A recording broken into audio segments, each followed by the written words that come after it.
Welcome back. This, of course, is Money Rush Entertainment. Now, 25th of February, it's a day you should put in your diary because all roads, and I'm telling you, all roads, planes, buses, trains, are all going to be leading to one place. That's our International Conference Center because it's the NAMA Awards under the title Unlocking Dreams. Now, it's really great for us to have Napster in the studio. How are you, my brother? Very good, thanks. It's good to have you here. It's a pleasure. Yeah.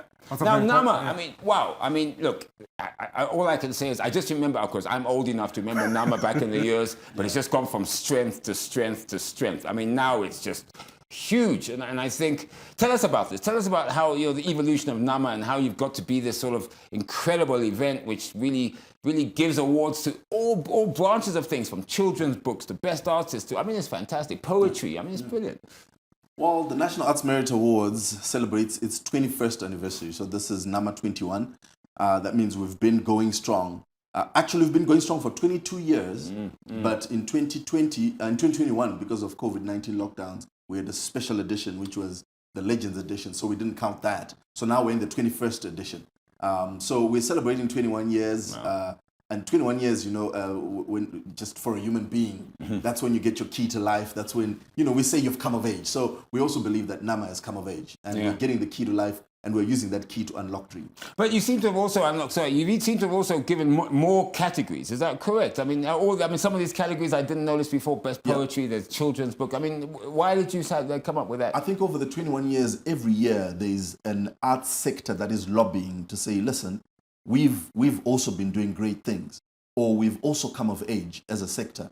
It's time to be recognized. So every year there's a sector that is lobbying, and every year there's consideration. Sometimes they are successful to put in a category there. Sometimes it's like, no, hold on. Let's give this another 2 years. Let's give this. But yeah, every other year categories are being added.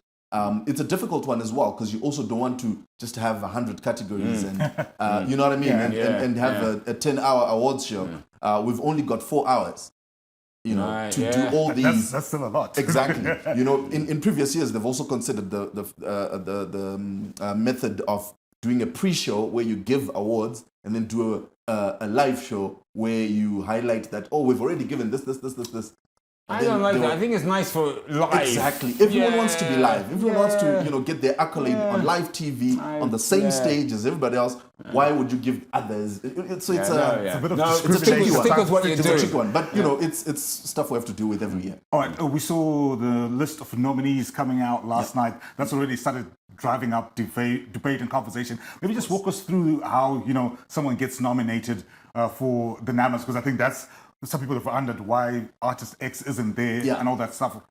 I think just to kick off that conversation, we need to know that awards shows world over always cause controversy. Of course. And division of opinion. Why? Because art in itself is it's an emotional issue, right? Everyone is emotional about it, from the artists themselves to the fans. So when you then come to the nominees announcement, just know that there's going to be issues, there's going to be stories.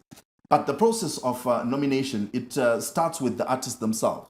So when you've produced your work, I guess this is awareness as well, for those that didn't know. When you've produced your work, the nomination process for NAMA is pretty much open the whole year. However, we start announcing it in August that we've opened nominees for nominations. So submit your work. August, September, October, November. Okay. So effectively, you've got 4 months.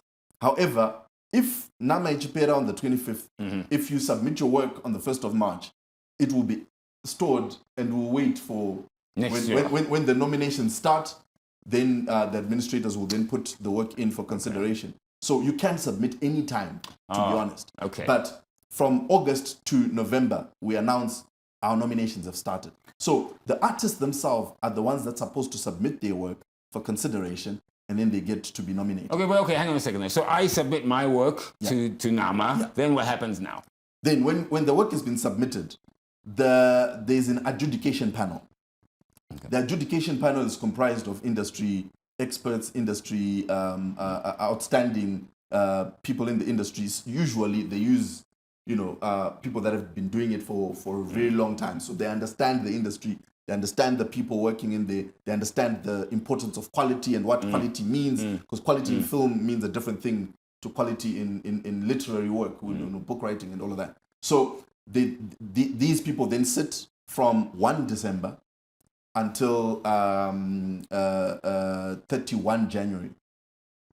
And this is all transparent, of course. Oh, it's. I mean, even the names of the adjudicators, they are then published after NAMA. Okay. They're not published before. Otherwise, you know how that goes. Yeah, people will start canvassing and making clandestine phone calls and all of that. But after NAMA, we then published to say, okay, so these were the adjudicators. So it's public knowledge. So therefore, when we look at the conversations that we've seen already in the first couple of hours after the nominations came out, so we've seen names like Jah Prayzah, Janet Manyoa, Hollyton. Some people saying, why are they not on the list? So this is an issue of them not submitting their work? So there are two things involved. Yep. Number one, there's the lack of submission. That plagues us every year, because there's someone that people really feel, and when I say people, usually it's Twitter warriors. Twits.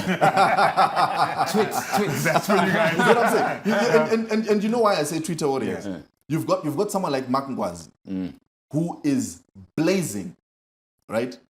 But he's not a Twimbo favorite. Yeah. You know what I mean? Like, people don't, because he's singing in Sungura, and his market is not necessarily people who are online. You know what I mean? So you get people like that who get huge following, and they get huge ratings from the adjudicators, but the social media people don't know that. So they'll start questioning, who is this guy? Why is he even there? These things are corrupt. Plus they don't like his style of music. They listen to someone else. You get what I'm saying? And then, you've got the genres that do trend online. Hip-hop, Sim dancehall, Afrobeat, and all of that. Those are the ones that people start questioning now. Why isn't our person there? Nice. Please note that when we say these are the 3 nominees, what the adjudicators are saying are these are the 3 people that were the most outstanding. It doesn't mean that those others were not there. It doesn't mean they were not there. They could have been number 4 or number 5 or number 6. Or whatever.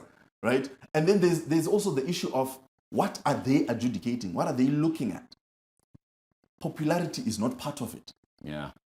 Shouldn't it be though? Yeah. I mean, because we've got an award for popularity, which is the People's Choice Award. That People's Choice Award is voted for by the people. Yeah. However, so in a country, you're supposed to have different types of awards shows. We've got awards shows that are voted for, like the Star FM Music Awards. Yeah. Those are People's Choice Awards through and through, right? Which is good. And then but you can't have all the awards shows in the country like that.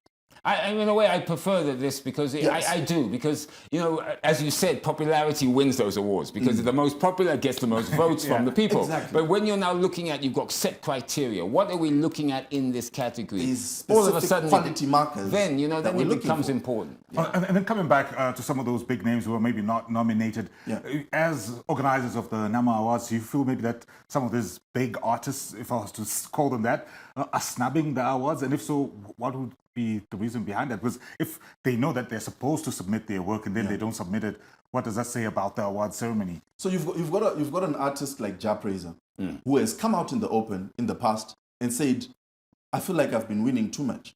I've been dominating too much. I need to give an opportunity to others. He said that. He's come out and said that. That's nice. You know what I mean? He said, listen, it defeats the purpose, because I know if I enter, Mawan. Yeah, exactly. Yeah. So why? Yeah. So I don't think that's snubbing, because even in terms of the actual event, they will be in support. Either they'll come to perform or they'll attend the event. So it's not a snub. And then in terms of snubbing, there are artists that do snub. Right? And listen, it happens the world over. The Oscars, the Grammys. Eminem says, the Grammys are the worst thing in the world. Yeah. And then you've got, the community of color who also say the Oscars are the most racist thing in the world. It happens. Artists who snub, like I said, art is an emotive Now, thing. before we It's move emotional. on to what's going to happen on the night, are you thinking? I looked at the categories. You know, obviously we've lost quite some great artists in the last couple of years. Are you having sort of any idea of having an award or recognition of some of these, like Soldier Love is a good example. Anything like that will come in to really recognize the people we've lost. And maybe not award so much, but just that recognition of the artists we've lost in all categories. We always do that. Okay. In terms of a tribute, that we sometimes it's just a moment of silence. Sometimes it's a whole performance that is a tribute to them. I remember in last NAMA we had a big tribute to Soldier Love, which was a performance of a medley of his songs by a number of Zim dancehall artists, Khadija, Enzo Aishal, Manine, and they all, you know, it was one of the biggest performances ever at NAMA. Fantastic. Up until now, I think it's like close to 1 million views on YouTube. Oh, there you go, for an awards performance. You know, that's pretty good. That's pretty big. All right, let's come back to the categories. You spoke at the top about how, you know, you're constantly being lobbied by different sectors of the arts community. What are some of the new categories that are there this year, and you know, what are some of the ones that you'll be looking to add on to as we go into the future? Well, I can't necessarily comment on what will be added on. What so far in the last 2 years they've added something about online media. Yeah. There's been more and more recognition of online media. There's an award for outstanding online media production, and then there's an award for outstanding social media skits. So that's sort of recognizing that this is now become a new type of So in the future, maybe, like I'm just going to try and lead you on here. Hey, he's really trying to get something from squeezing blood from a stone. You are. No, could we have like maybe, because you talked about skits, so maybe for web series, we've seen some good web series come up in the last couple of years. That's something that could happen in the future as well? Yeah, so like I said, they lobby the National Arts Council of Zimbabwe. I would advise those in that production space to continue to do that. With web series, on a personal level, how I would personally understand it is that these are TV production people. Like they produce telenovelas and things like that for TV. However, they're producing it and putting it on the web. Yeah. To me, that's a TV production. Okay, that's fair enough. You know what I mean? There is a category for TV production, for short-length films and for full-length films, for TV productions, for TV journalists, for actors, etc., etc. All of that is there. So I would advise for now that you enter in that category because it is a TV product. Yeah, and it is a film product. Now, before we get into what's going to happen on the night, I think we really want to know, because it sounds exciting. Yeah. National Arts Council. Obviously, you work hand in hand with them. Tell us about that relationship. I think it's very important. So I work for Jacaranda Culture Media Corporation, which is the production company that was contracted by the National Arts Council to produce the event called NAMA. Okay. The National Arts Council has always been and is still in charge of receiving nominations, receiving entries, doing the adjudication of nominees, announcing the nominees, and then the winners as well. So as JCMC, we're actually not involved in that at all.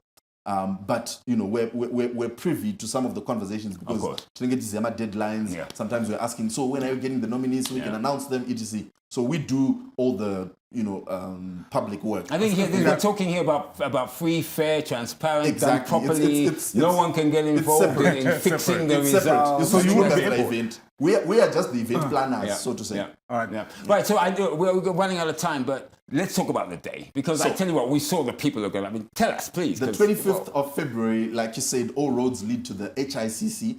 Unlocking Dreams, we've got over 58 artists performing on stage. Wow, that's a lot. I can highlight a few, but I can't tell you all 58. People like Poptain, Herman, Mighty T, Mwenje Matole, Felinandi, Hope Masike, Juntal, Aishan, Gemma. That's the best of the best. Best of the best. I'm going to sneak in as the press. Toki Vibes, Freeman, Amara Brown, Leo Margot's Holy Ten. I thought he said he couldn't do all 58. No, I think it's around like 20 something and it's going. Yeah. I'll stop there. So tell us, I mean, tickets, how's it Tickets work? are on sale right now. What's the damage? You can, well, $10. Oh, $10, you are there. For 58 performances. For all this. $10. this huge $10 buffet. US dollars. $10. For 4 hours. $10 for 4 hours of great entertainment. Guys, let's be serious. The VIP ticket is $30, but those are very limited and they are almost finished. Yeah, I bet. So it's yeah. So rush, get your ticket today. You know what's happening 25th of February, NAMA. I mean, it's such a great award. Last year's was just fantastic. And I'm told you're going to tell us it's going to be bigger and better this year. It's going to be much bigger. All right. We're going hard. Well, Napoleon or Napstar, thank you so much for coming on Morning Rush. And obviously, we know it's going to be a success. And we'll be there, I hope, with a bit of luck. Either we'll sneak into the press door or we'll do something. But for $10, $10, it's well worth it. Well,